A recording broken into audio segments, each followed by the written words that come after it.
Good afternoon. Welcome to Robert Sungenis Live, this time for August the 26th in the year of our Lord 2026. So glad you could be with us today. As you know, this program is set aside for you to ask your questions, give your comments on any topic whatsoever.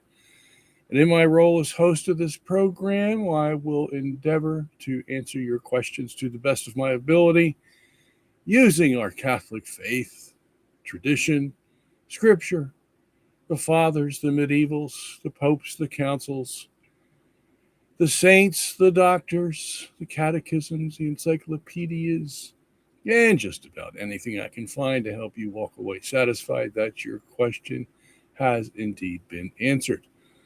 We come to you every Wednesday from 3 to 5 p.m. Eastern Daylight Time. And usually at the top of the program, we have some news items or emails that have come in during the week that people want me to answer, which I will do. We just have a few of those today. And some announcements that we have going on right now, coming up and going on. Things are moving. That's good. Anyway, the one thing I've been talking about for a couple of weeks now, the book that was going to come out has come out. It is now posted on our website, and that is the first 4 days of creation. And I just happen to have a copy right here beside me. And those of you who have known this work from before will recognize that cover. First 4 days of creation with the Spirit of God covering the deep, and the little earth is somewhere in the middle of that blue ball there. And there's, of course, the hands of God. A little hard to see because it's a little glary, making it all, creating the heavens and the earth in the beginning. So it's already 450 some odd pages. Got some nice little pictures on the back to get people intrigued. And inside we have all kinds of good things. Big pictures, big print, 14-point font for those of you whose eyes are growing weary. And some nice color pictures all over the place. There's 700 pictures in this little thing, probably at least an average of 2 per page. It's got 700 pictures. And what else is good about it? It's 8.5 by 11. Good for kids to open up and read. Say, hey, Daddy, read this for me. What's this picture mean? I put those in there especially for you fathers, for your kids to do that. And you'll read that, and you either may or may not know what it says, understand it, but I try to make it simple enough for everybody. At any rate, that is available for you in hardback, paperback, and PDF. So I don't want to hear any more complaints. Finally got it up, and it's there to stay. A long time in the making. I was surprised at how long it took to make, because I've been meaning to redo the one that came out in 2018, was it? And that was definitely made for kids. This one's made for adults and kids, and some scholars too, as a matter of fact. Some scholarly stuff in there. A lot of it from the movie that we took, or that we made, except the 4th day's not made yet, but the 4th day is in this. And so you're familiar with that already. And I just think you'll have a good time with it. There's nothing out there like it. That is for sure. Because I'm the only idiot out here who still believes that God made the world in 6 days. So, Catholics, that is. But I'll be an idiot till the day I die. That's no problem. I'll be God's idiot for him. What else do we got? I'm going to make a series against a Protestant guy who's a bit bothersome to both Protestants and Catholics. And that man, his name is Bart Ehrman, in case you've ever heard of him. Bart Ehrman. And he was a former Protestant evangelical, and now he's totally lost the faith because he had become a Bible critic, and textual criticism was his forte. And textual criticism is one of my fortes as well. So I know where the man is coming from, but I did not end up in the same place.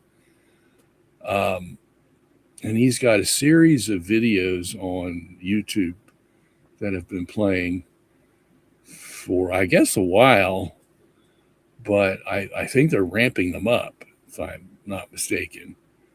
And he's coming after everything. The apostles, Jesus, the Gospels, the epistles. I mean, I think he believes there might be 6 epistles written by Paul. He doesn't believe any of the gospel writers wrote the Gospels. He doesn't believe half the stuff Jesus said. I mean, it's really bad. It's really bad. No wonder he's lost his faith. But I'm not going to stand by and watch this guy destroy other people's faith. If he wants to destroy his, that's fine. But I'm going to take him to task because I know how to do it. Okay. I mean, I've been through the same schools. As a matter of fact, let me just tell you a little history here. He went to Princeton University, Princeton Seminary, I assume, too. Princeton is in New Jersey, like about halfway up between north and south. Very prestigious Ivy League school, okay? You can't go wrong if you go to Princeton. Well, you do go wrong, okay, but you don't know it until you get there. At any rate, he went to Princeton. Now, Princeton Seminary, when I was a Protestant, okay, this is back, how far do we go back here? We go back to the early 80s, 1980s, and I went to a Protestant seminary around the same area in the East called Westminster Theological Seminary, the premier conservative seminary in the country, if not the world. We used to get a lot of Korean students coming over from South Korea who are now back there, pastoring their churches.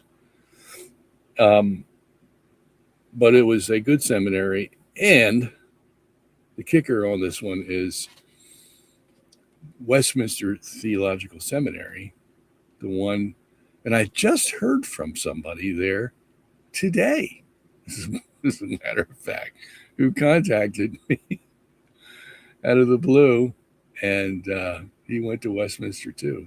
I guess it's the same time I did.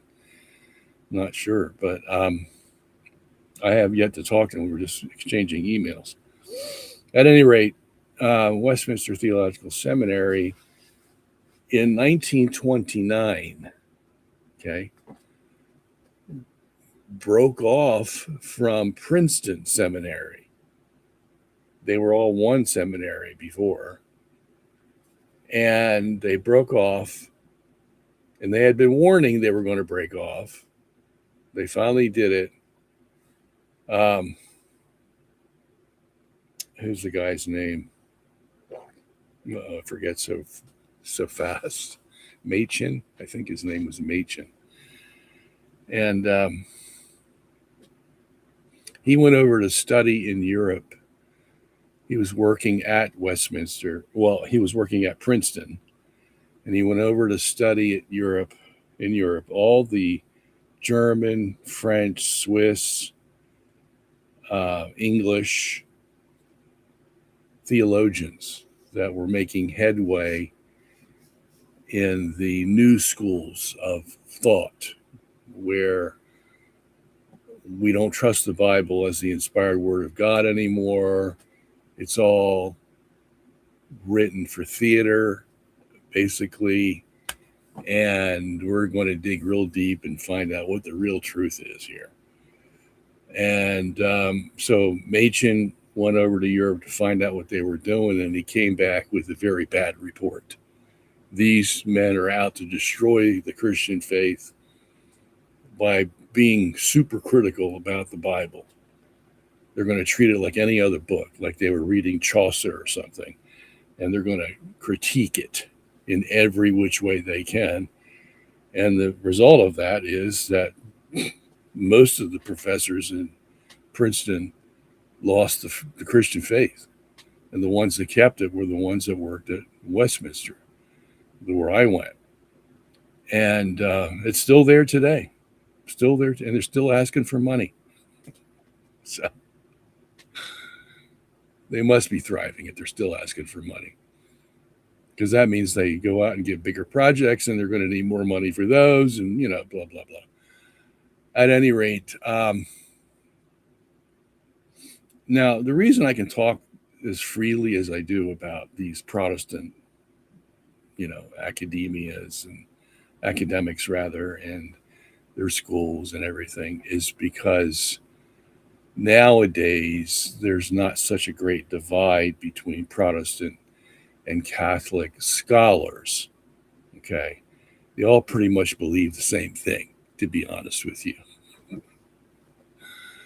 And, they can all pat each other on the back and pick things they want from their history, but they all believe the same thing. Okay. Nothing. That's pretty much what it is. They don't believe in anything anymore. Catholics included, Catholic liberals especially. Okay. Where do you think people like McCarrick come from?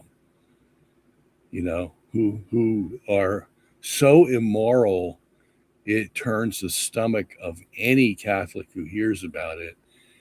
And where do you think he gets this stuff? Yep. Right from the Catholic seminaries who have lost the faith. They don't believe in this stuff anymore.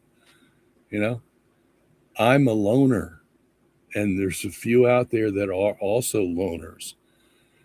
And it's just, that's just the way it is. Okay. I've been talking about this for years now. I wrote a book about it called The Demise of Catholic Scripture Scholarship about 10 years ago. Probably, and we made a movie of it. I have yet to get the movie of it. Let me write that down. Movie of, let me see, by the way, are you guys here with me? I hope so. All right, there you are. Movie of Raymond Brown and all those bad Catholic theologians who basically destroyed the Bible. We'll get that movie up pretty soon, now that I got reminded of it. So Bart Ehrman is right in that mix. He lost his faith because he became critical of the Bible and everything Jesus did and everything Yahweh did. Boy, Yahweh in the Old Testament, oh my gosh, these guys just had a field day with him. Making it look like he goes through temper tantrums and that he's just following it's just who can see who can be the worst God that there is out there among all the ancient peoples. And the God of Israel was running pretty fast in that race, according to them. And you can't trust a thing he does and blah, blah, blah. So that's what the academic field is like today. I'm sorry to say. You go to any seminary, whether it's Protestant, Catholic, even Jewish, Muslims have their own way of looking at the world, of course, but they're no better. Yeah, it's really bad. Protestant, Catholic, you name it, it doesn't make any difference anymore. They've all destroyed the Bible.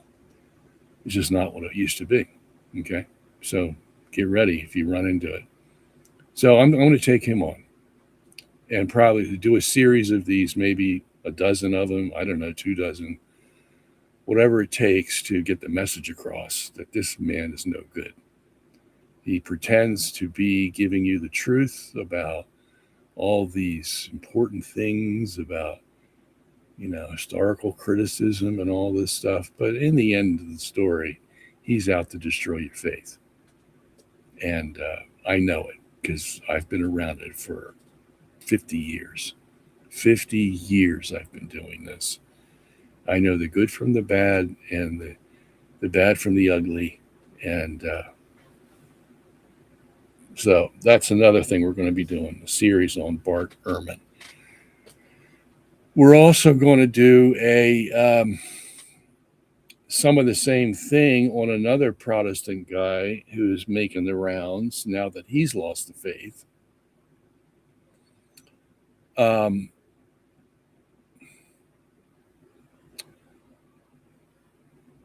I was going to say, the reason I'm not doing too many Catholics in this kind of genre is that they don't know the Bible, number one.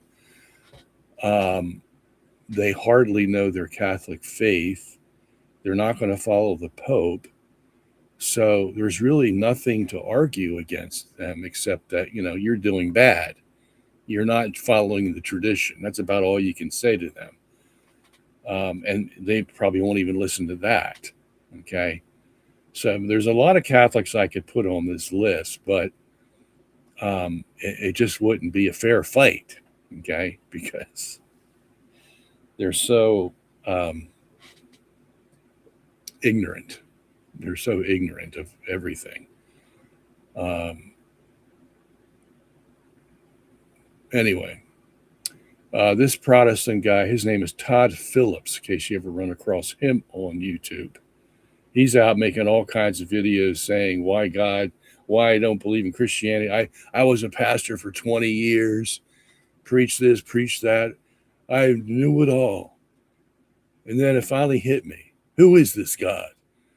And he gets 10 passages from the Old Testament, and then he gets 100 more questions about God and why nothing makes sense. And he just needs somebody to sit down with him, I think, who knows, and talk to him. But he's already made up his mind.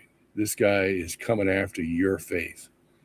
And he's going to make the God of the Old and the New Testament look as bad as he can. He's not offering any more theodicies anymore. It's over for him.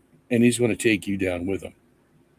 Now, he doesn't appear like he's, vicious, coming out like a wolf coming after you. He's making it look like this is the most commonsensical thing that I could do under the circumstances. With all these unanswered questions and the God who acts like this or that, this is what I've come to. And you can't blame me because you're going to want to do the same thing. So that's how serious he is about his mission. And so I'm going to cover that, and I'm going to make it available for Catholics and Protestants. Now, a couple other things. I got a friend, the friend that I had just met from Westminster Theological Seminary. His name is Jeff. And Jeff has invited me to speak at Villanova University on geocentrism. And he's going to make that available possibly for the fall of this year. And I'm going to leave it to him. He says he could do it. And I says I'll be available. So that'll be the first major talk we've had since March of last year, 2025.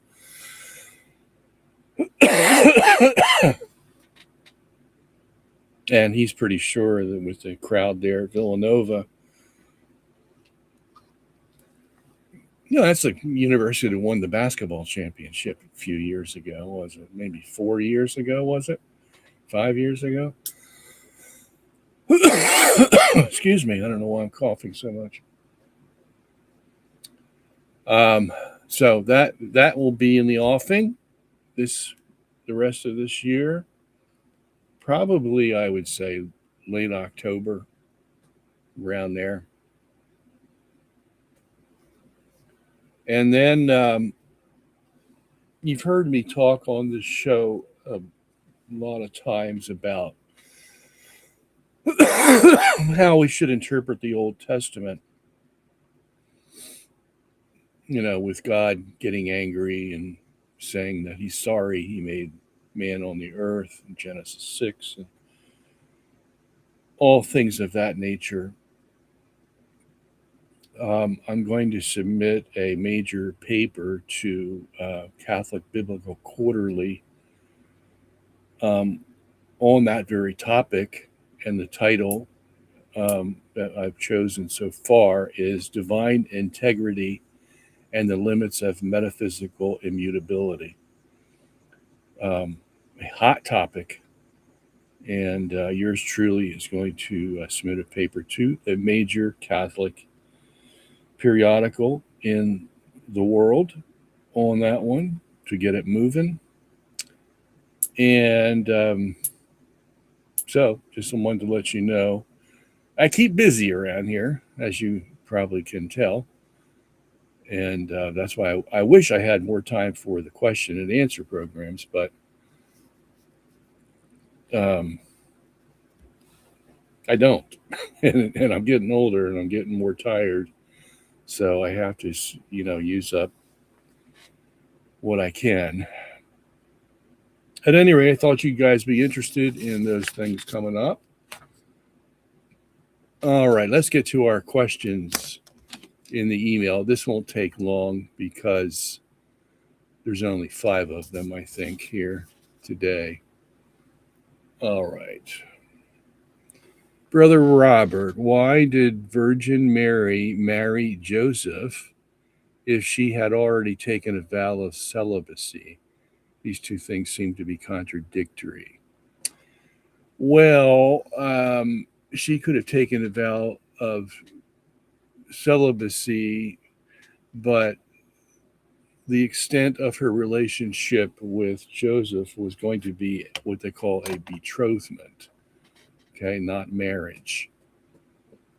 Betrothment was the final step you would take to show the father that you were very serious in having his daughter to marry. Okay, and then you'd have to go through a period, I think about a year of betrothment. And then if everything was fine, then you could get married. Okay. Now, what the vow of celibacy meant, of course, is that you can have no sexual relationship with a man.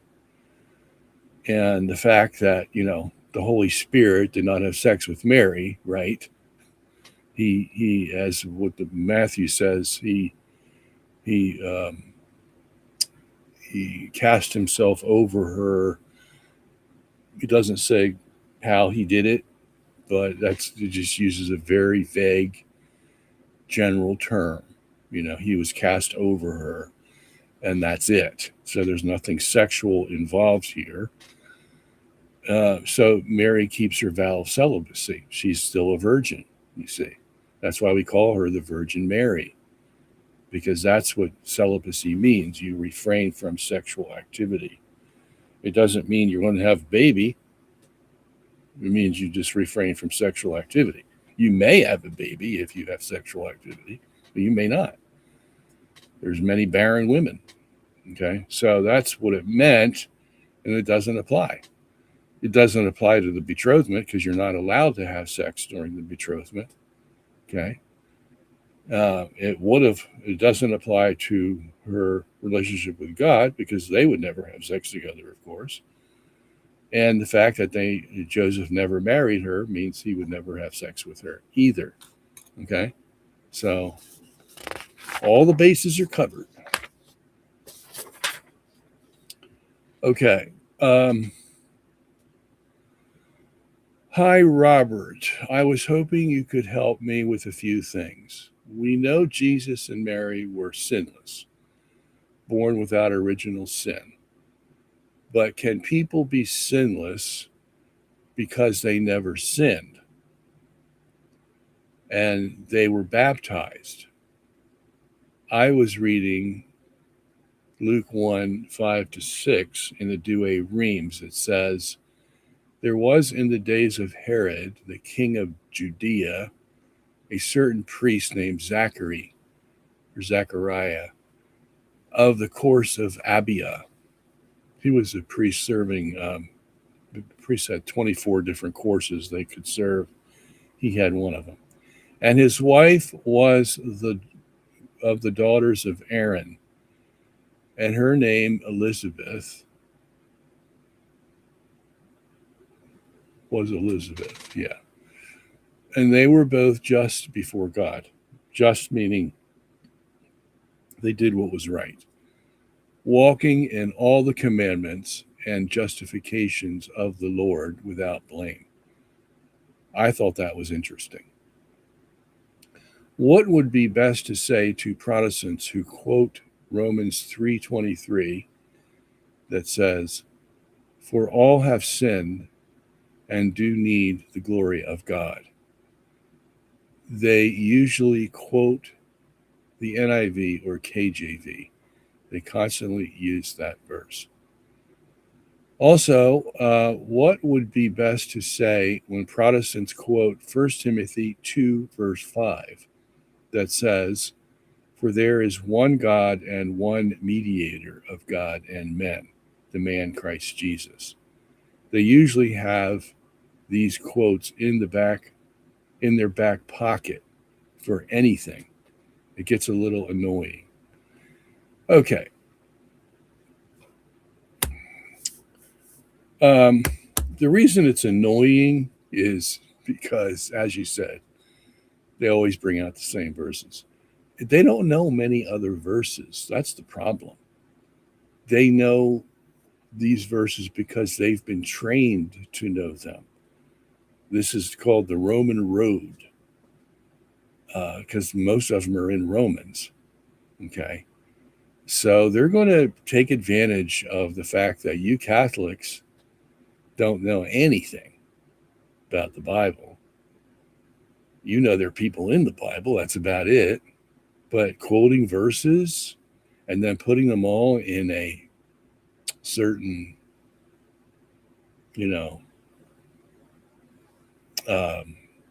format or sequence or whatever, no Catholic's going to do that. Which is just, it's a shame. Okay. But why is that the case? Well, because for Catholics, the greatest authority is the church. So if the Bible comes in second,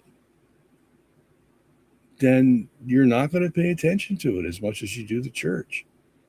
These Catholics could recite to the Protestant, maybe some canon law, who knows, or how you get an indulgence, or, how many times you have to abstain from meat on Lent. And they know all kinds of things about their church.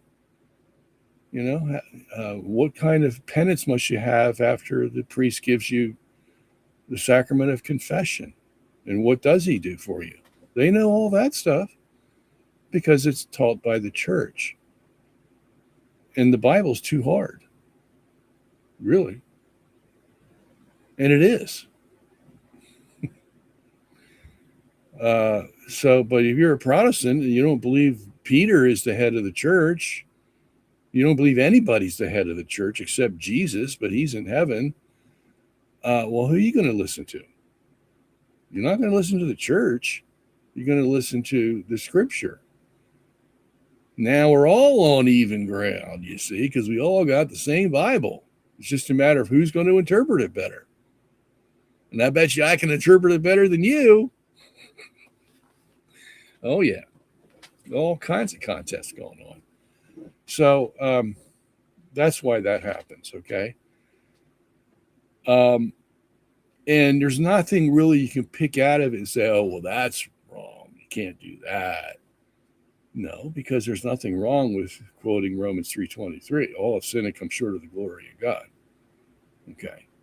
That's a fact. There's not one person except Jesus Christ and Mary. Of course, the Protestants don't believe Mary fills the bill, just Jesus. And that's one thing they have against us, because we put Mary in that, immaculate position of not having sinned and not having obtained original sin. And you made that distinction in your opening remark there. Can someone be sinless because they never sinned? Yes, that's Mary. But Mary's is not sinning because she never got original sin. Two reasons. Okay. And that's the same reason Paul says in Romans 5 why we're sinners.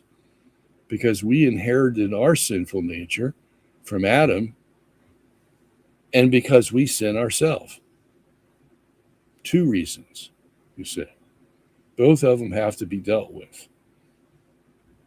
Okay, so I'm not sure exactly what your question is. I mean, I know these guys bother you, but I can tell you this. Luke is not saying that Elizabeth and Zechariah were perfect people that didn't need to go to confession. Well, of course, there was no confession in their day. Okay, that wouldn't come until Pentecost and after. But they could go to the priest if they felt they've sinned, and he could give them a sacrifice, and they could be remitted of their sin temporarily, as all Old Testament people could. And they would be considered just before God. Okay? There were many, many Old Testament people like that who very rarely sinned. And you can see this about Zechariah and Elizabeth. They were just good people. And I've always used this verse myself. When I was arguing for the case of justification on the Catholic side against James White, I would use this verse all the time. How could the Bible say that they're just and righteous, walking in all the commandments of God? If you're telling me that every time we try to do something, it's just spit in God's eye, and we have to go trust in Jesus. Well, of course, Elizabeth and Zechariah trusted in Jesus. I mean, they were all there. That's why they were there, as a matter of fact. They were bringing forth this new baby who they said was going to be the savior of the world, including them. Okay? But nobody's being pretentious enough to think that all the goodness that they can produce for God, so that Luke can give this description, they walked in all the commandments, is coming just from them. No. Who were the first ones to believe in grace as the power we have from God to please him with good works and obeying all the commandments? Yeah, it's the Catholic faith. Okay? You can't do a thing without the grace of God, the Catholic Church teaches. But after you get the grace of God, then you got a lot of work to do. A lot of work, and it's never going to stop. Yeah. And that's why James can go on and talk about Abraham being justified by work. Okay? When he got the faith, that's when it started. And then it never stopped till the day he died.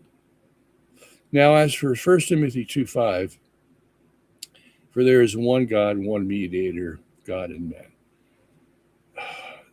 There's one thing that Protestants need to learn, and you, dear Catholic, can teach them this. And that is,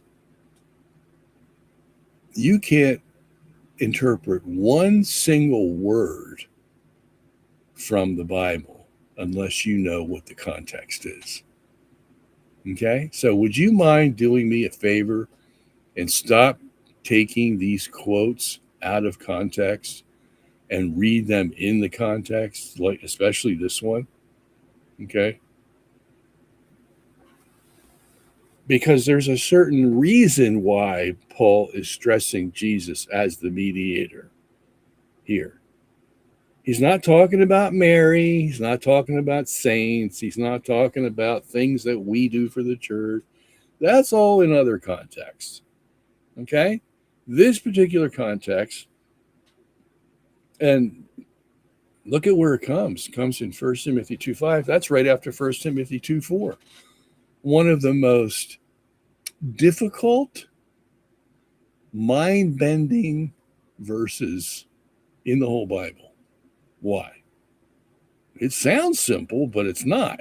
It says, God who desires all men to be saved and come to the knowledge of the truth. God desires all men to be saved and come to the knowledge of the truth. Do you know how many great men have struggled over that verse and has still not come to a conclusion? Yep. A lot. Because if God is all great, well, then shouldn't he be able to get everything he desires? What's going to hold him back? So here it says God desires all men to be saved. All men. Pantos in the Greek. Pantos anthropos. All men. So unless men have the power to frustrate God's will and say, no, God, sorry, you can't have everything you want, then that verse isn't true. Because we know a lot of people who don't come to God, but God desires them to come. Yeah. And God wouldn't be fair unless he desired all men to come. At least give them some chance. Maybe they might turn out to be evil and you know they don't want to come and they know they don't want to come. But prior to that, they may have wanted to come and now they're not. And God may have wanted them to come and now they're not. Okay? So what's going to be the driving factor for this salvation that God desires? Well, there's only one way it can happen. And that's through Jesus Christ, the mediator between God and man, the only one who died on the cross. Mary did not die on the cross. Okay. They even tried to make her a mediatrix of all graces, and that failed. Okay. So, yeah, we even put our limits on what we do for Mary. Okay. But not Jesus Christ. That's where salvation flows through. And that's all this verse is saying. It's not saying if there's anything else that can be added, like indulgences or purgatory or prayers for the saints or whatever. It's not talking about any of that. That's out of the context. As for the one that starts the whole thing, there's only one, and that's Jesus Christ. You see, that's what the context does for you. It helps you zero in on why Jesus is being singled out here. Okay? Because the whole context of the chapter is talking about the salvation that God has brought. Well, how do we get that salvation? Well, here's how you do it. This man, Jesus Christ. Okay? Okay, now I could go into a deeper subject on that, but I'm not going to do it because I have to get back to the board here. All right, we'll have one science question, and that'll be it for today. I have been looking into the arguments for the geocentric model, but I am stuck on a very concrete point: the operation of our space technology. Better put my glasses on. If the Earth is stationary and the sun orbits around it, how do you explain the functioning of our spacecraft, whose trajectories are calculated by engineers assuming the Earth is traveling at 108 kilometers per hour around the sun? Okay, so it looks like there's a 4-part question here. Okay, well, see, here's the truth. Your engineers don't use what you would call the heliocentric system, where the Earth is going around the sun at 108 kilometers per hour. Okay, they don't use that system, at least not for setting the trajectories of satellites and probes and all the things they send out. Why? Because it's too hard. It's too difficult. The math is a little too involved. So they would much rather use the geocentric system. And there's 2 systems they can use: the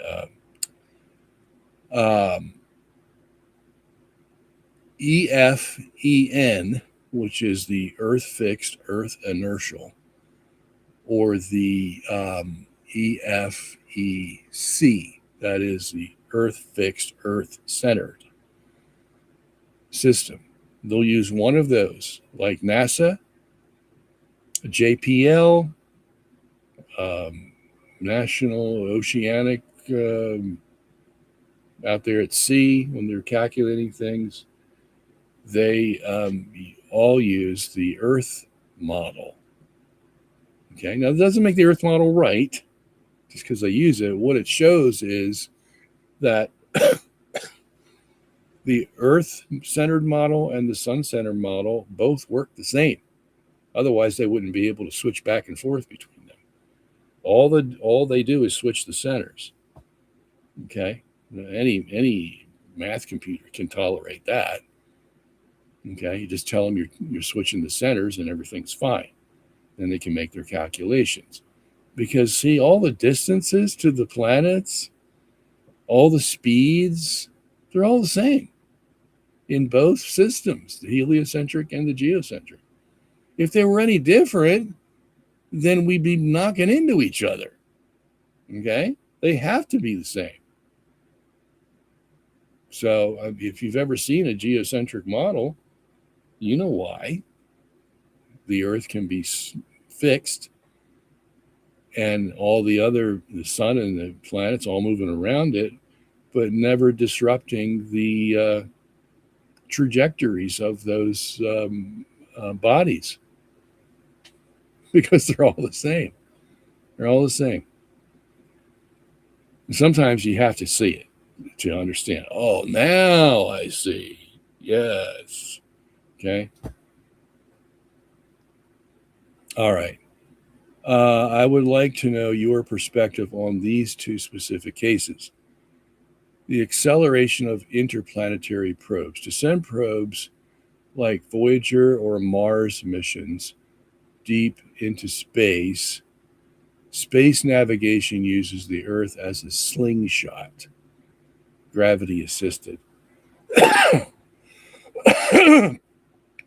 The probe captures kinetic energy from the Earth's orbit to accelerate. If the Earth is completely stationary, its kinetic energy is 0. What is the geocentric explanation that accounts for and calculates the acceleration of these probes? Okay. So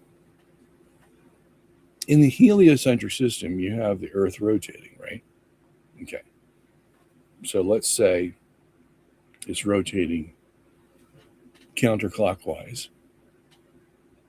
So any probe or spaceship or whatever that you're going to send in that counterclockwise direction is going to get what you would call a boost from the fact that the Earth is already rotating in that direction. That makes sense, right? Okay.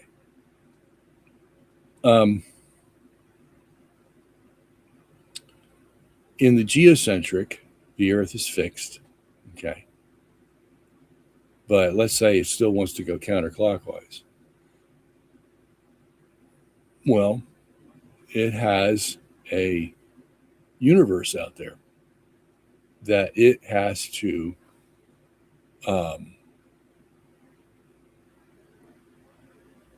run up against, let's say, okay?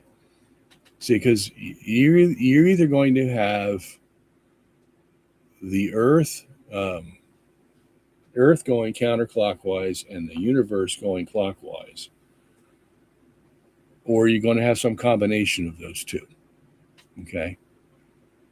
You could have the Earth going half the rotation speed, and you have the universe going the other half, the other 12 hours. Okay, you could have it that way. It's interesting. You could have the Earth going 12 hours counterclockwise and the universe going 12 hours clockwise. Okay, what you have is a difference. You have a difference in speed and distance. So how is the heliocentric going to accommodate it? It's going to accommodate it by using the speed of the Earth as a boost. How is the geocentric going to do? It's going to do the same thing, okay? Although it's not going to be catapulting off the speed of the ground, it's going to be catapulting off the speed of the universe going in the opposite direction. See, because everything's relative. If there's one thing Einstein did for us, it was show us that motion is relative unless you have an absolute fixed position for whatever you're standing on. That's what we had before. Everybody believed that the Earth wasn't moving, and it never moved. So it was an absolute. You could measure everything out in outer space or anywhere against the Earth because you knew the Earth was a ruler stick that never moved. I mean, can you imagine if your ruler stick, your yardstick, was moving all around and you're trying to measure the sides of a house? How's that going to happen? Okay, you have to have it fixed. Then you can make your measurement. Well, that's what a fixed Earth did for us. Before, Newton and Einstein and Galileo, everybody else said it moving. And moving, who knows where it's moving? It's just moving. So you're going to have to take that all into account now when you make measurements. That the Earth is moving. The place where you put your yardstick. Okay? So, and that can be very difficult. That's why, as a matter of fact, they like to use the EC-EF frame. Earth-centered, Earth-fixed frame. NASA does. Because it pretends that the Earth is fixed. Well, we can work with that. That's easy. So, all right. Telescopes and Lagrange points. He's getting into it heavy, man. Satellites like the James Webb Space Telescope are parked at the Lagrange point L2, 1.5 million kilometers away. Mechanically, this point of gravitational equilibrium between the sun, the Earth, and centrifugal force only exists mathematically because the Earth orbits the sun. If the Earth is stationary, if the Earth is in the stationary center, how do you explain that our space agencies manage to maintain this telescope there? Because the Lagrange points don't change between heliocentric and geocentric. Okay? They're all going to be 2 million miles away. L2 is going to be 2 million miles away. You have 1.5 million kilometers. It's about 2 miles away. 2 million miles. Why? Because in the way that the celestial bodies, the planets, the sun, the moon, whatever, all coordinate with one another and sense each other's presence, okay, it's only one way that it happens. I don't care if you're geocentrist, heliocentrist, or whatever you are. There's only one way it happens. And there's only one L2 position that it makes where the gravity is balanced. There's one L1, one L3, one L4, one L5. And they all fit geometrically around the sun and the earth. It doesn't make a difference who's bigger or who's smaller. There's just a certain position that you're going to have a dilution of Newton's equation for gravity, and it's going to be in 5 places, and we know exactly where they are. Okay? And some of them are far away, some of them are close. Like L1's a little closer than L2, L5 is a little further away than L2. And that's why they put the W map there at L2, the satellite that got the temperatures of the cosmic microwave background radiation. It was a perfect place for it, was L2. Okay? A geocentrist could do that just as well as a heliocentrist. Makes no difference. Okay? All right. So we're done with that. Let's go to our chat board here.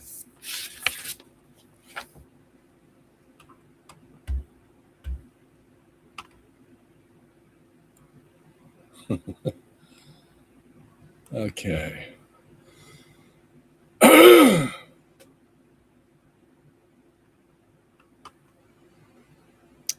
Do you have, let's see what this says. Do you have electrolysis on day 2 and then oxygen becoming the oxygen, nitrogen, carbon cycle inside stars on day 4? Well, we have a electrolysis as a possibility,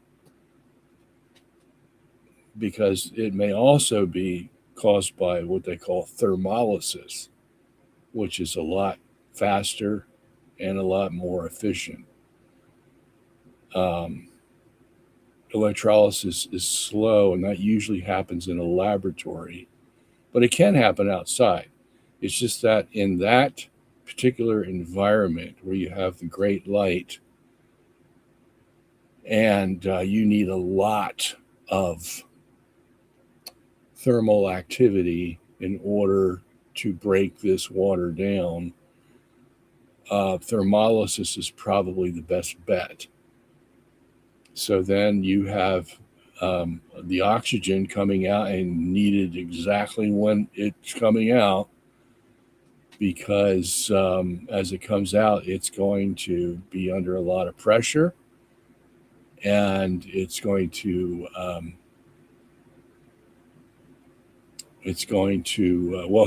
be under a lot of pressure, 16 pascals at the limit, and that means it's going to freeze. Hydrogen is going to freeze, and when it freezes, it becomes a solid metal, black solid metal. Now, if there's anything that could act like a firmament to hold up the billions of miles of water that are above it, it's solid hydrogen under 16 pascals of pressure. And then the only question from there is what happens to the oxygen that was either thermolyzed or electrolyzed by the great heat. And most of it's going to go dissipate into space, but a lot of it's going to be left.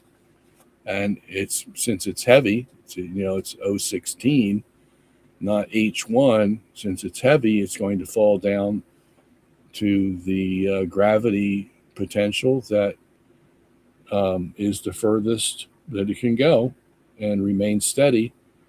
And that's right to the Earth. So all that oxygen is going to go to the Earth, whereas a lot of it's going to dissipate. So now, as far as the stars, on the fourth day, they have nothing to do with what's going on here on the second day. Okay?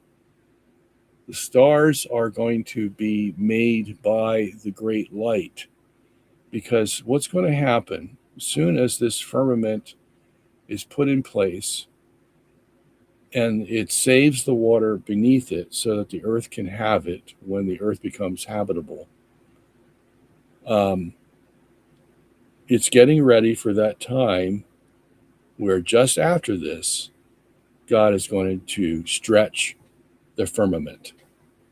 And he means business about this, because there's 10 places in Scripture, in about 6 different books, where it says he will stretch out the heavens. And he points to this as one of the great feats that he did. Your God separated the heavens and stretched out the heavens. Apparently it was something stupendous. And that's going to start right when the firmament is released from its pressure and starts moving outward in a radial direction. And it's going to carry the light with it. It's going to carry the water with it as it stretches out. So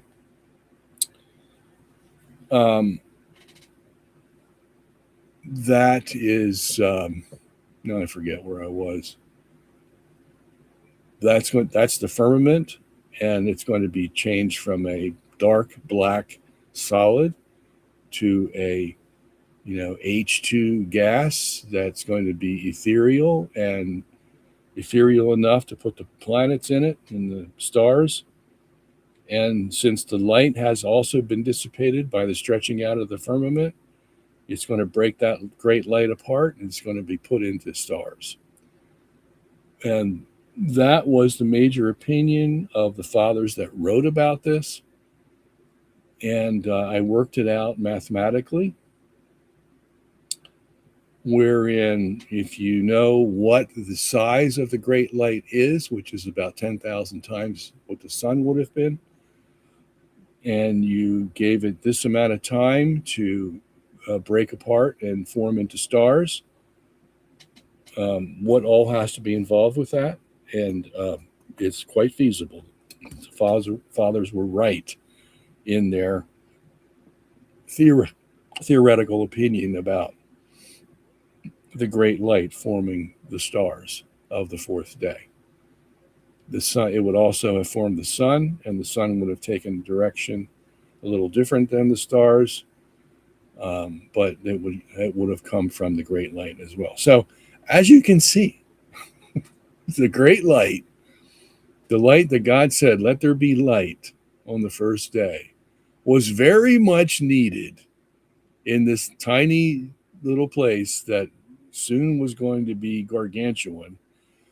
And it was going to be the source of all those other lights that came on the fourth day, and thereby dissipate itself.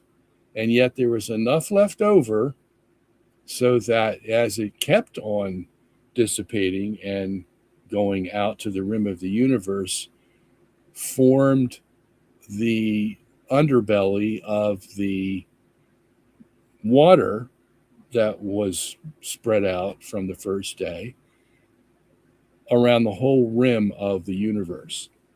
So you had the water, as Psalm 148 says, that is above the firmament, remaining there today. And you have the light also, the residual of the great light that was on the first day, that is now under the rim and under the water, which is now ice, by the way. And that's where we're getting our 2.75 degree Kelvin microwave radiation today from the rim of the universe. That's why they call it the background radiation. We call it the background radiation because that's where the great light resides. Only it's a fraction of what it used to be on the first day. Okay? And underneath of that, of course, is the firmament. The firmament was what? The firmament was hydrogen, H2 molecule. And the science has told us, and it's in the book, that 90% of outer space is made up of hydrogen, mostly hydrogen, 90%. The other 5% might be helium and a few others. But to answer your question, that whatever was needed, in addition to oxygen, there's about 15 other elements that were made. One of them nitrogen, carbon, some of those lower elements,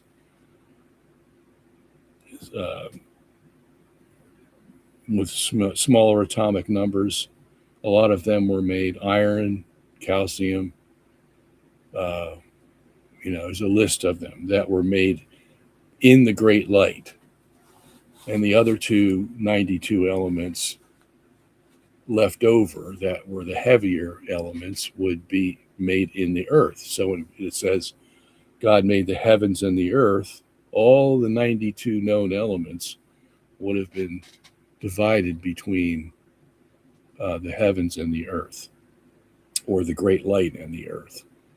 So, that's where it all went. Okay. Which of your books are available on audiobook? I have much more time for listening than reading. We have, because we made an effort to do this last year, we have 3 books. Where is it? Yeah, we have 3 books that are available in audio. One is The Demise of Catholic Scripture Scholarship. The other is The Gift of Tongues, Blessing or Judgment. And the third is Geocentrism 101.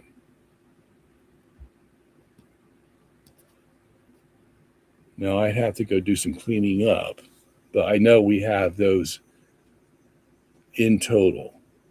Like there's nothing missing. It's just a matter of organizing them.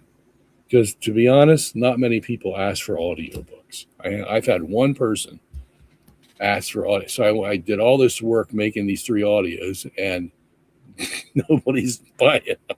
So there's something about audiobooks. You have to be in the right position, the right environment, like in your truck or something, driving 500 miles where you're going to sit and listen because you're forced to listen.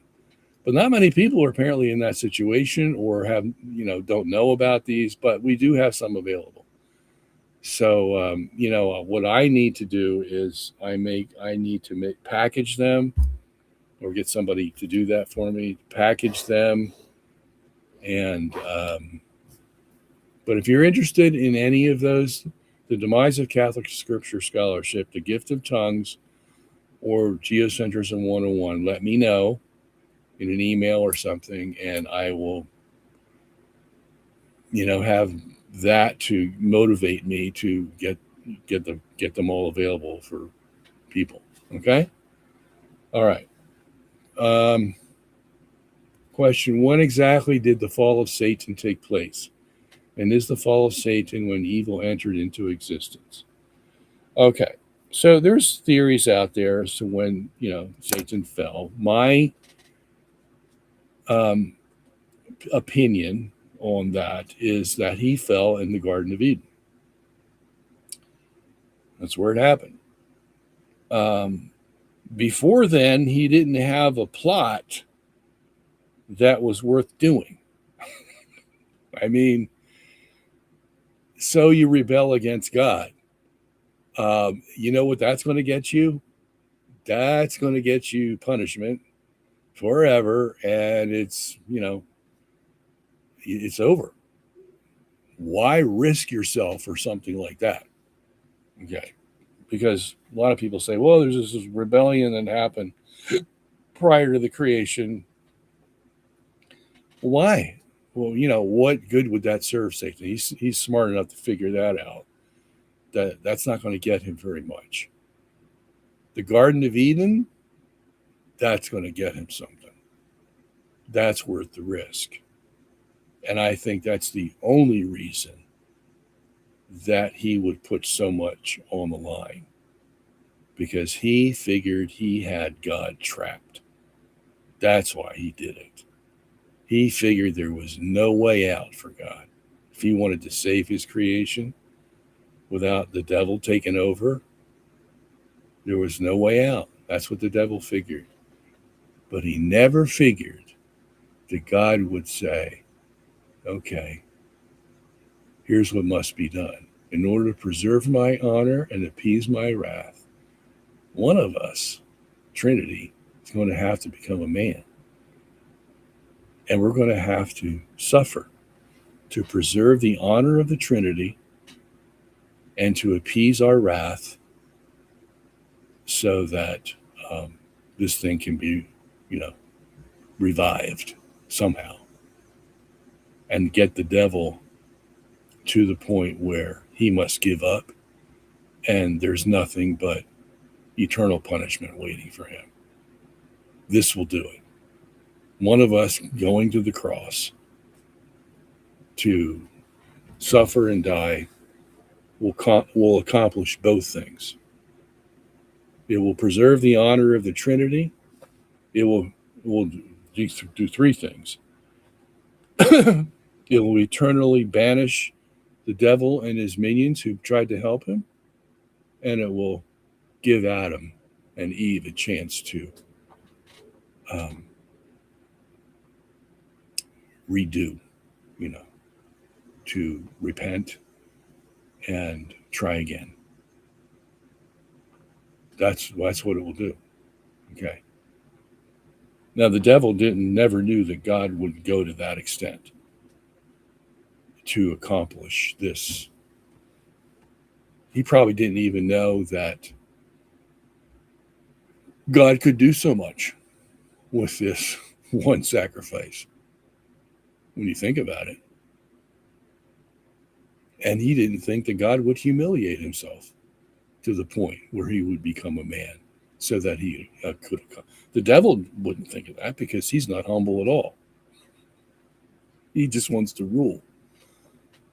But he didn't think God would be that way either, that he would humble himself to become a man to accomplish so much for the Trinity, for Jesus, the God-man now, and for Adam and Eve. I mean, there is a lot at stake. A lot at stake. That's why this Garden of Eden thing is so big. It's not just about eating a piece of fruit. I mean, on Adam and Eve's end, it's basically they told God to go, pound sand, and that they wanted to be their own gods, which meant that Adam wasn't going to till the field. He wasn't going to name the animals. He was just going to be his own boss and do what he wanted to do. And Eve, she wasn't about to have babies. That was the whole thing there. Be fruitful and multiply and fill the earth. They weren't going to do that. That's not what gods do. Gods tell other people to do that stuff, as God told them to do. So if I can become a god, my goodness, you don't have to deal with any of this earthly stuff. I'll get busy being a god. That was at stake, because that's what she thought. That's what the devil tempted her. He's not tempting her with a piece of fruit. that fruit has a lot of symbolism. And so you can see, again, a lot at stake. And the devil saw his chance. It wasn't before, as I said, because rebelling against God, all that would get you is, in the hothouse, and you're never coming out. If you could make it such that you could trap God so that he had no way out, even God himself had no way out. Wow. That is a remarkable piece of sin you just committed. You say, but he never, and God's only way out, if he wanted to salvage this creation, was send the God man. And he would accomplish all those things I said he would accomplish. Wow. Okay. Let's move on. Do you think that was the last question, by the way? And this is the next question. Do you think invincible ignorance is widespread? I don't know. How would I know? I think implied in your question is that it shouldn't be widespread and there's a lot of people making it such. Isn't that what you're saying? Right? Yeah. Because that's usually the complaint about invincible ignorance. Everybody's using invincible ignorance. Well, if they are, it could be legitimate. Okay? You're just assuming that it's illegitimate. You don't know that. I mean, that's what Pius IX said. Now, anybody who wants to go above that then is pretending they're the Pope. Okay? They're not. This was an itch that the Catholic Church had, and he scratched it. And there's been nobody since that's done a better scratching job than him. Okay? So it's legitimate. Should be the real question. Is invincible ignorance legitimate? And the answer to that is a definite yes. Okay? And those who apply it, well, who is going to apply it? Really? The only one who's going to end up applying it is God himself. Yeah, because nobody else has that power. Even the Pope doesn't have that power. As a matter of fact, he's saying to you, I don't have such and such power. It goes into the category of invincible ignorance, and don't press it any further. That's what he said also after he gave that command. Don't press it any further because you can't. It's all in God's hands. He's the only one who's going to make the call. And I would rather have God make it than man make it. Yeah, because I know God's going to be just. And I don't trust man. Okay. All right. Our next question is, are icons sinful? Do you mean like statues? Or do you mean icons in the sort of general sense, not Catholic statue sense? So I'm not quite sure where you're coming from, so I don't know what to answer. If you're talking about Catholic statues, they have already been approved by the Seventh Ecumenical Council in the iconoclastic controversy. That they were, now there's where they use icons, okay, not statues. In that sense, icons are fine, okay. The more the merrier is what the Seventh Ecumenical Council said. So, you and I are not the judges. The councils and the popes are. Thank God for that. All right, next question. Do Protestants and Jews thank the Eucharistic worship? I think you mean think the Eucharistic worship is idolatry. Of course they do, in one way or another. Okay, and that's what you get with ignorance. They haven't been blessed with that knowledge because they refuse to become Catholic. And you see the ramifications of that. Once you decide the major issue, I'm not going to become, then there's a whole bunch of other issues that are going to naturally come down the pike and be a part of what you deny and what you don't deny, and what's right and what's wrong that you have denied. Okay, and this is one of them. All right, Levi, nice to see you again. Speaking of which, you're the one who left me high and dry on these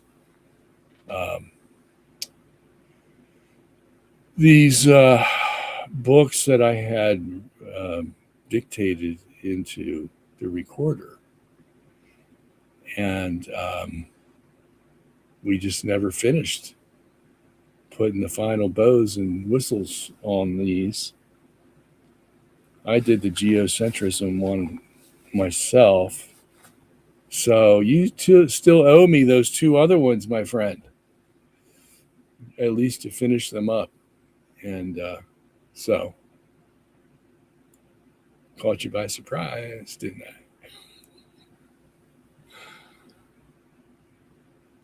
All right, here's another one. What translations of the Bible are accurate? Let me answer that. I probably answer it differently every time somebody asks me, but let me say none of them and all of them.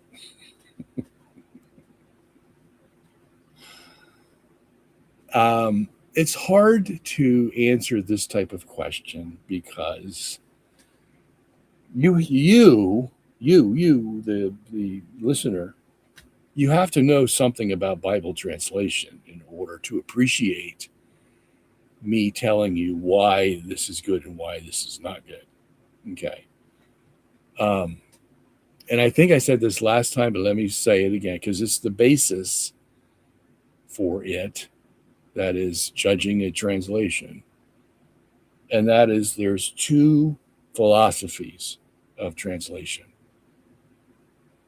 One is word for word, literal, they call it, okay?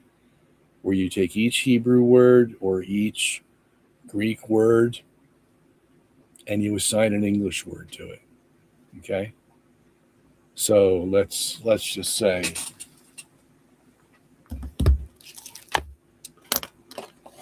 we'll go to the Gospel of John, and I'll give you a lesson here in translation.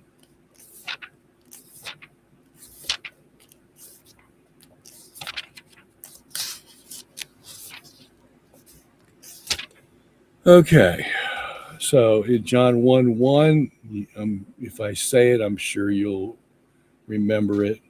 In the beginning was the Word, and the Word was with God, and God was the Word. Okay. Now, this is pretty straightforward verse. And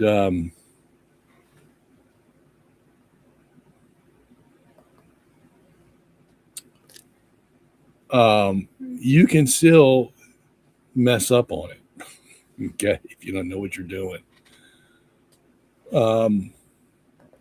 But it says, in the beginning was the Word. Okay, so those words, English words, in the beginning was the Word, come from 5 English words. Now, I know there's 6 English words. I'm sorry. They come from 5 Greek words, but there's 6 English words. Okay? Because in the Greek, it says NRK, which means in beginning, literally. But that sounds awkward to the English reader. So he's going to put in the beginning. He's going to make it 3 words. Okay. Now in Greek, if you said NRK, it would mean something very similar to in the beginning. Okay. You don't have to tussle about that. It could mean in beginning or in the beginning. Doesn't make a difference. Because the Greek article is kind of weird how it distributes itself. Sometimes you think it should and it doesn't, and sometimes it doesn't and you think it should. So anyway, now the other words are literal. So in the beginning was the Word. Those are 3 Greek words. So it would be en ho logos. En ho logos. Those are 3 words. Okay, so that's pretty easy. Except now let's say you're a Greek grammarian and you want to go in and look at the grammar of this beginning sentence. And you see en arcane, hein ho logos. And you see the verb, which is probably the most important part of the sentence. It's what they call in the Greek an imperfect tense. It's not present, it's not future, it's not past. It's somewhere in between the present and the past. It's an imperfect. So you have to know what an imperfect tense is in Greek. Okay? And so that's one thing you have to figure out. Because what if John wanted to say, in the beginning is the Word? Okay, there's a Greek verb for that. Is, it's the verb to be. But that's not what he wanted to say. He wanted to use the imperfect tense, and that means something in Greek. Okay. And then I can't go into it now because it get too theological, but you see what happens when you begin to interpret so that you can translate. Okay. And the other 2 there are ho logos, which is the Word. Okay. So now you have 2 more issues to deal with. You have logos, which you know from your other Greek studies, because you're going to have to know Greek in general to be translating the New Testament. What does logos mean? Logos, unfortunately, or fortunately, who knows, can mean a lot of things. Logos can mean word, okay? Like we have many words on the page here. They're all logoi, okay? That's the plural. They're all words. Now, Greek had other words for word. Had rhema, okay? But that was a word that was more special, famous, not used so often. It's just special name, okay? Special word.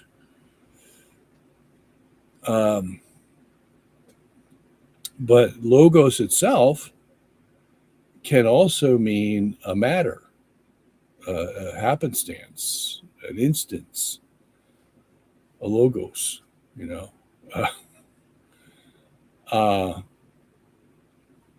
It could also mean a thing.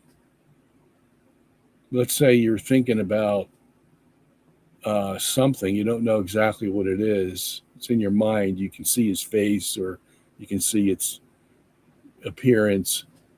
Yeah, that thing. Yeah, I just can't think of its name. That's a logos. That logos. Okay. So, which one is supposed to be used here? Well, the context is talking about Jesus, of course. So, in the beginning was the thing. beginning was the matter? Possibly, but not really. The best one is the Word, okay, because the Word is going to take on a special significance, and scholars have been fighting over what this word really means, logos, for centuries, okay? What does it mean when Jesus says, I am the Word? What does it mean when God says, I am the Word? Or the Word of God? There seems to be a lot of emphasis on that word. Okay, so just with one sentence, you see what you have to go through. And then you have to coordinate it with the rest of the clauses in there. Because in the next one, it says, and the Word was with God. The Word was with God. Okay, so it's keeping the Word as the description, even though it's vague and generalized, like, what is it? Because did Matthew, Mark, or Luke go to this realm of metaphysical, philosophical, introduction of Jesus? No, only John. So that's what makes John a little different than everybody else. Okay, so we've got a little problem here figuring out what this logos is, or who it is, or how it applies. And then it says, and the Word was with God. And that's the same verb that was in the previous clause, was. It's an imperfect tense. So now John's decided to use the imperfect tense twice in two clauses. Okay, and not the present tense, not the future, not the past, the imperfect. So there must be something significant about the imperfect. And then it says, and the Word was with God. Now, here's another interesting little Greek word. It's the word with. It's not like your English with, when you say, John went to the store with Mary. This is a with that means it takes on a lot of weight to represent the personal relationship between the logos and the God.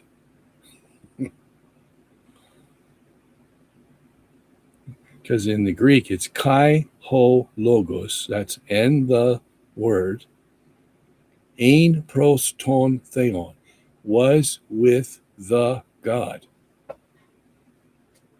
So it's was with this imperfect tense, with showing a personal affection, relationship to the object, which is ton theon, which is the God. Literally, it's the God. But you don't find your English translations putting the God. You just find them putting God, because the Greek article here means something, but not what the English articles usually mean. Okay? And so you can't put it in the English article because they mean different things in Greek and English. So these are some things the English translator or any translator has to struggle with, because Greek is very specific about what words it chooses. It's not going to choose a with that means just with somebody. It's going to choose a with of personal affection, personal relationship, and with a verb that doesn't mean past, present, or future. It means imperfect. And that's so the verb can be extended between the Father and the Son, believe it or not, so that nothing can impede on it.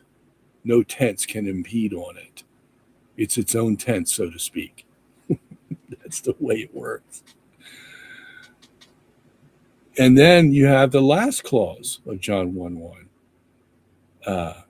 Kai theos hein ho logos, which is, and God was the Word.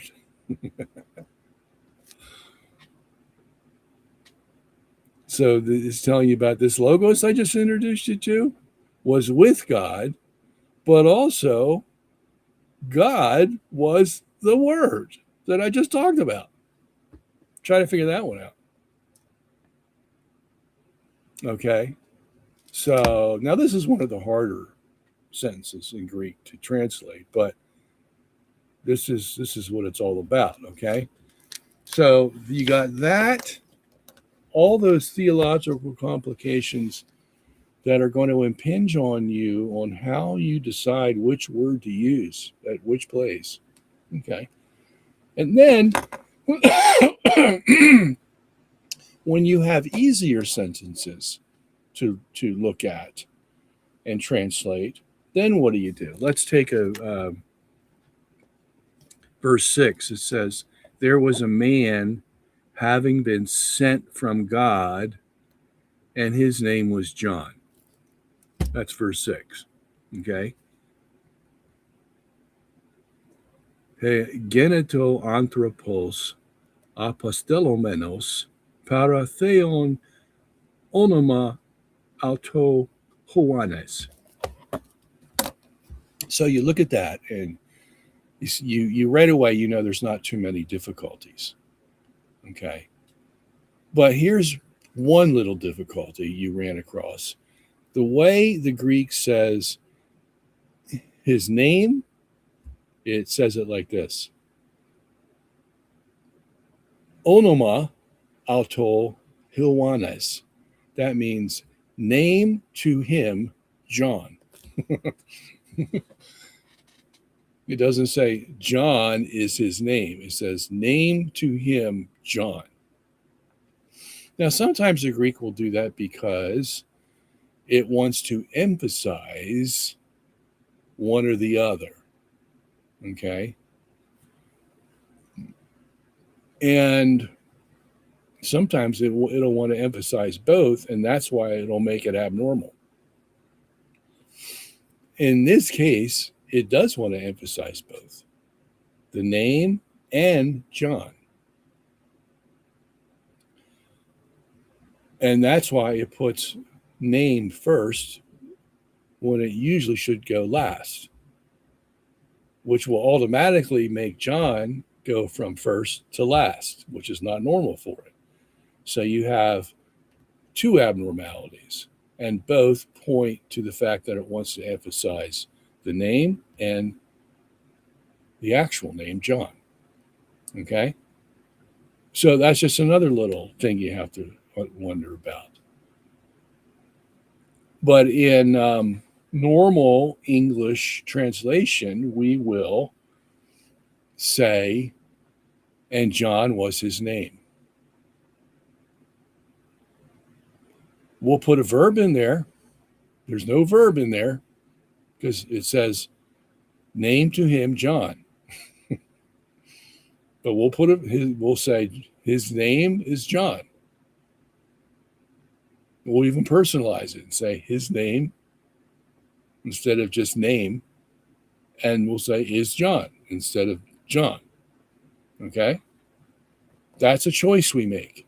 Now, let's say this was for a bigger topic where you have to decide whether you're going to add a verb, add a noun, add an adjective, all kinds of additions and subtractions go on in translation that you have to make a decision on. And you may decide, like translation B or A will decide, okay, we're going to add this verb. Translation B says, no, we're not going to add that because we're making a practice of trying not to add things unnecessarily. And if we can get away with it, we're not going to do that. All right, so you got two different translations now. The New American, Bible or the New Chinese Bible, whatever it is. But that's going to go on. Okay. And then you've got things like whether we're going to translate it literally or figuratively. This comes up all the time. And so people who want to translate word for word thinking that they're going to be accurate because they're just getting one English word for one Greek word or one Hebrew word. And you would think that that would make your translation as accurate as possible. No. It may make it inaccurate. Okay? It all depends on what those words are that you're translating and what you translate them with. And the other side of that coin is called dynamic equivalence. Okay, so if you can get, let's go back to verse 1 and let's see if we can illustrate it there. Verse 1 again says, in the beginning was the Word, and the Word was with God. Okay, let's say you translate word for word, and the Word was with God. Okay, so you've got 1, 2, 3, 4, 5, 6, 7 Greek words, and the Word was with God, and you got 6 English words because you're not translating the word "the," as I said, in the Greek. Because it has an advanced meaning here that English cannot handle. Okay. But let's say you're saying, see, what a good boy am I. I just translated one English word for one Greek word, and it looks like I'm doing a good job. But if somebody came along and said, okay, let's take the whole thought that's in the second clause of John 1:1, and the Word was with God. And let's try to translate the thought into an English thought. And you might come out with something like, this person, because the logos can't be just a word. It's got to be, some personality behind it.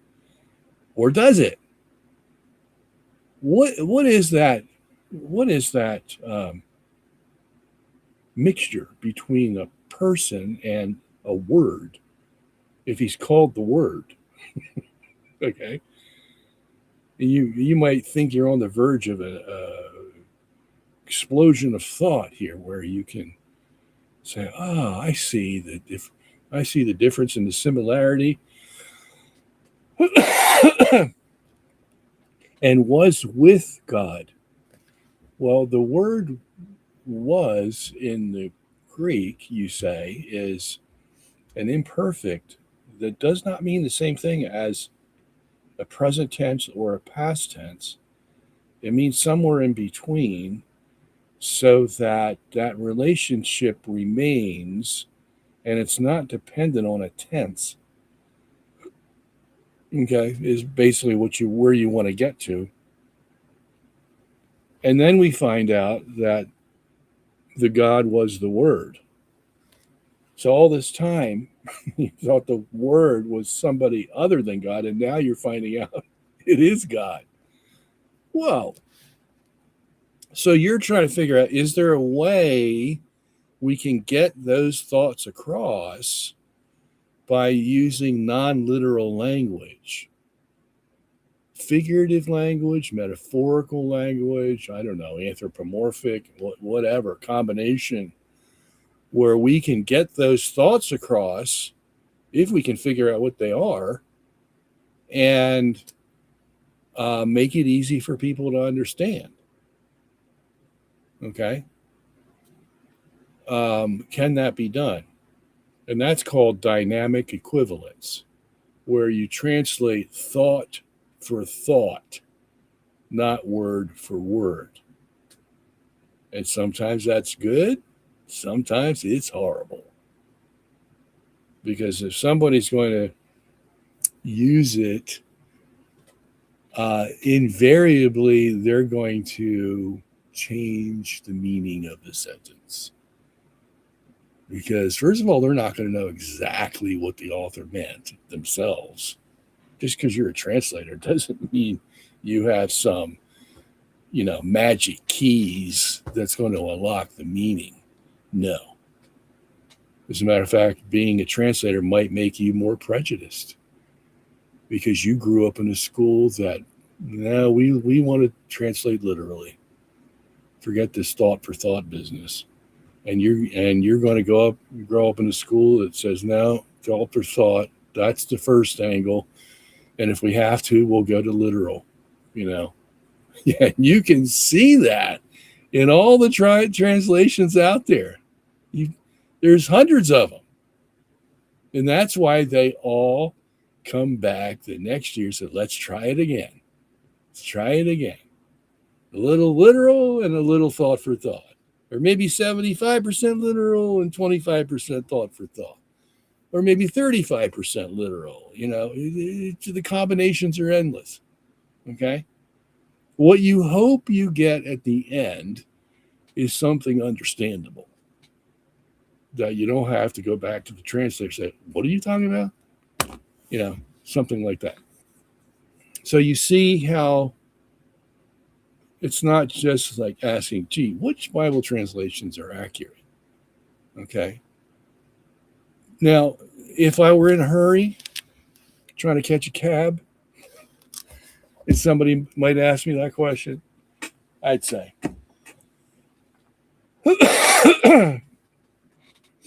first of all, I'd say, I want you to get at least a dozen Bibles, okay? And use a different one every day. If you have to use one that you don't want to go through the hassle of figuring out whether it's true or false, you just want a quick verse, well, the Douay-Rheims is a very good translation. You might have the old King James English, but it's a very accurate translation from the Latin, and the Latin was a very accurate translation, although it chose word for word. You won't find Jerome using thought for thought. No. He would never take that risk. If you want a more modern translation, the RSVCE, that is the Revised Standard Version, Catholic Edition, that's another one that I would recommend. Not all the time, okay? But you get the idea, okay? All right, what do we got here on usury? If usury is a sin, why does the parable say this? Matthew 19:23. Wherefore then gavest not thou my money into the bank, that at my coming I might have required my own with usury? It doesn't mean usury in every instance is bad. Okay. What the condemnations about or against usury amount to are usury at compound interest. Okay, that's what's being decried. Because every man who has money or who has labor or who has land is in principle owed for that money, land, or any other commodity that he has that he gives to someone else to use. He is owed something for that giving. It's not like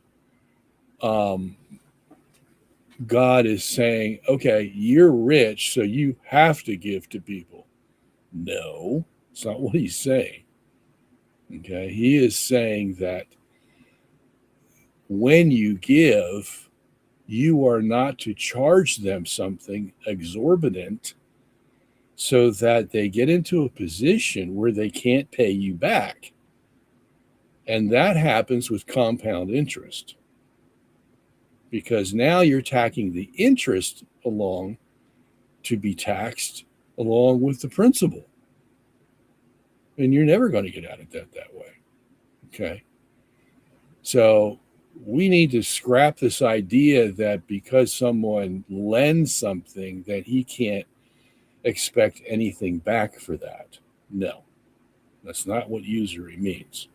If we ran our money systems based on that when you lend, nobody owes you anything. Okay. They just owe you what they need to get back that they borrowed.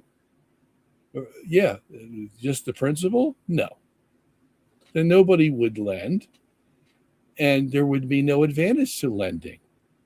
And it's like you're calling your commodity something more valuable than, I don't know, the land you live on or the house you live in. No, they're all commodities, and they can be broken down and given to someone who needs them. Okay, that's the only thing they're useful for. But if you lend something, you are expected something back for the lending. Okay, because here's two things. One is, you can't, if you lend it out, you can't use it, nor can you give it to somebody else, because this person's got it. He's borrowed your plow, okay, and he's not going to give you interest on it, or some kind of agreement between you and him where, hey, I'll give you $100 for your plow for 2 weeks. How's that? Well, that's just like interest. Just an interest in another form. Okay. Or how about if you give me, $100 and I'll give you $110 back in a month. How's that? Great. See, the guy who lent it got something back.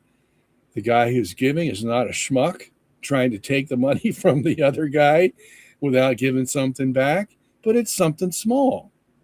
Okay, it's $10. Big deal.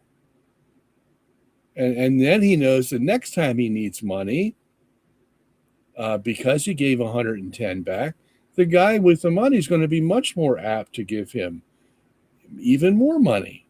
How about $500 this time? And you give me back, 50. That we sign an agreement, a covenant. That's what's expected of money. Okay. And whatever agreement you hold to, then you are expected to give it. Okay. So when the parable here is being used to put my money at interest, no, that's common. Okay. To charge people exorbitant interest, that's what's wrong. Okay. But that's not what's being talked about here.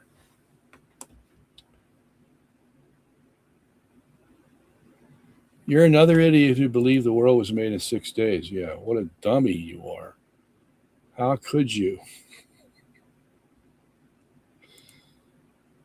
Have you heard of Hank Huthuis? It happened in 1950. I bet those guys believed Adam had non-human progenitors. Now, I can't say that I have there. Can't say that I have. Okay, let's see what's up here.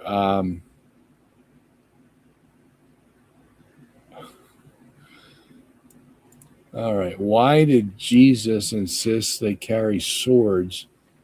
And doesn't that imply that the right to bear arms is a Christian principle? Yes, it does have implications. And you have that famous diversion between, was it Luke and Matthew, where Matthew says take one sword and Luke says take two.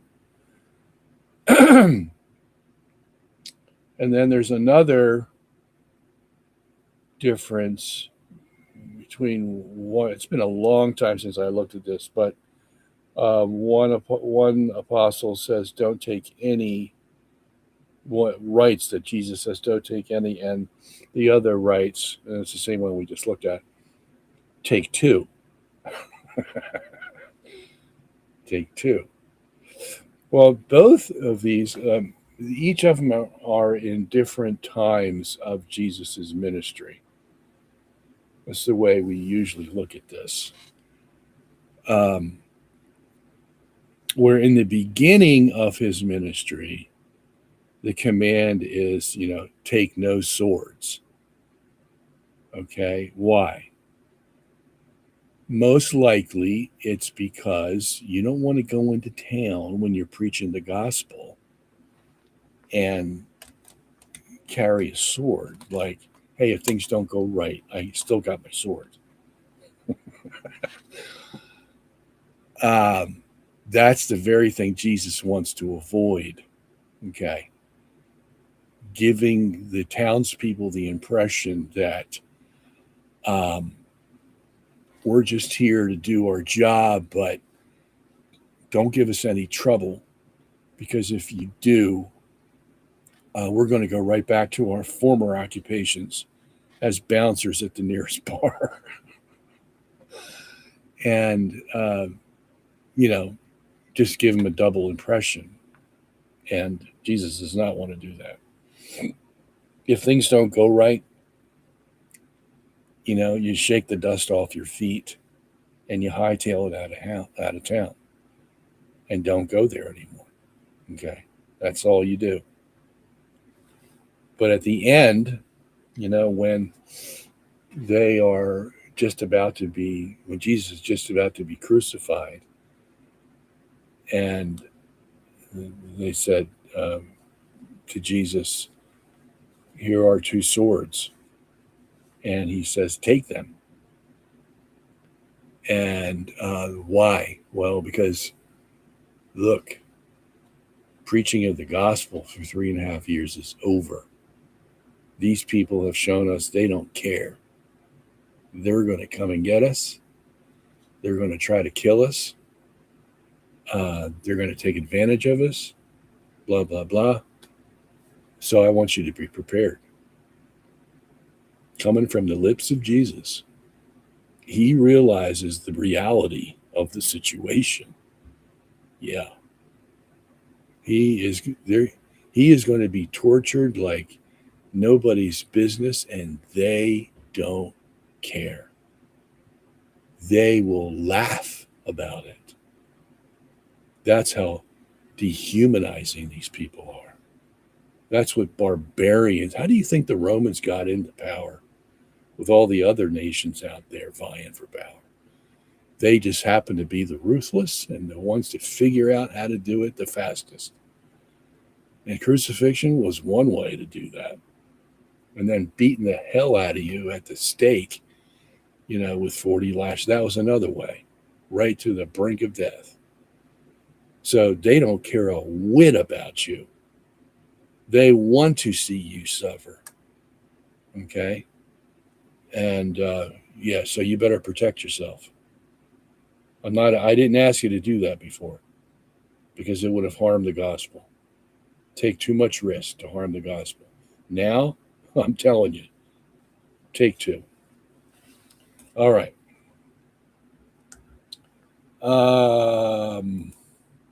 Was Bart Ehrman considered one of the top mainstream Protestant theologians? He is, yes. He is considered one of the top Protestants because he's a scholar, okay? Scholars go to scholarly schools. They get scholarly jobs. Scholarly schools, like the upper echelon seminaries and universities, like I mentioned, Princeton University and Princeton Seminary, okay? That's where Bart Ehrman earned his keep. And they're the top in the world, okay? I know because my teachers came from there. Okay.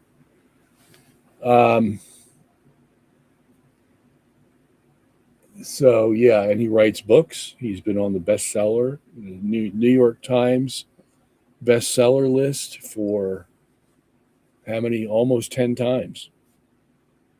He knows how to write a book with a very catchy title. He is very articulate. He likes to laugh. He sets people at ease. And he always comes in with a what you would call clickbait for his DVDs, or not DVDs, his videos. Somebody always thinks of a title with a clickbait title to get, what? You can't tell me you believe in that. And then you go and listen to it, and it's about half of what the title suggested, if any. So he knows how to advertise. He knows how to get his point across. He knows how to get people interested. And, he's a very congenial guy. So he's got all those things going for him. Plus, he's a intellectual. He's smart. And and all those things attract me.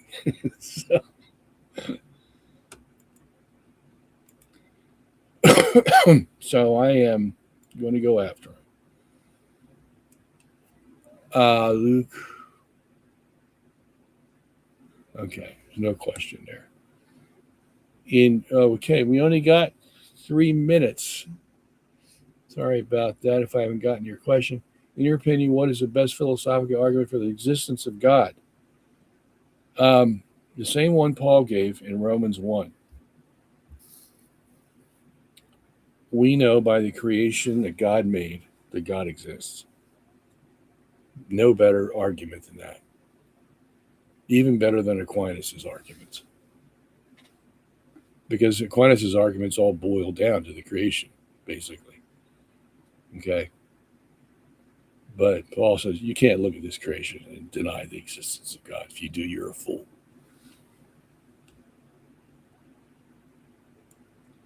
Can a prelate lose his office on the basis of persistent heresy, including a pope? Yeah, but somebody has to convict him. Okay?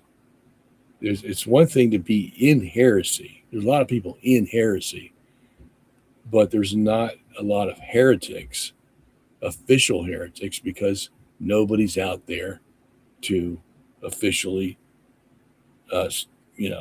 declare them a heretic.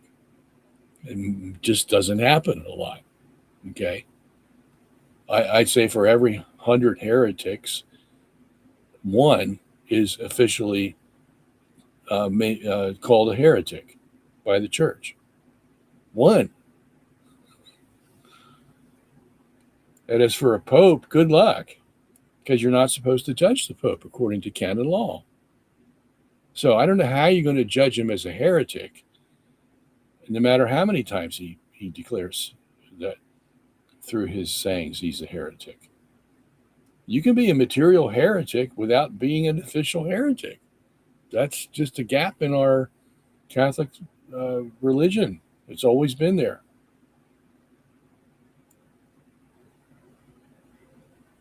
All right. Looks like we got to go here. So anyway, thank you for coming by, and glad I could be of help to you today. And we'll see you next week, which will be the month of September. Wednesday, the 2nd of September. And we'll see you then, and bring your friends and neighbors. Take a look at our new book that's out now, The 4 Days of Creation, and take a visit to our website. Where is our website? Right there, robertsongenis.org. And we'll see you next week. And in the meantime, pray for me, and I will pray for you, all my patrons. And, you can leave a little donation for us.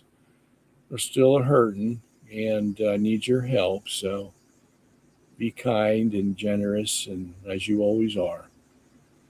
And thank you so much for all that you've done in the past. And I hope I have been helpful to you now in the present. God bless you all. Take care. We'll see you next week.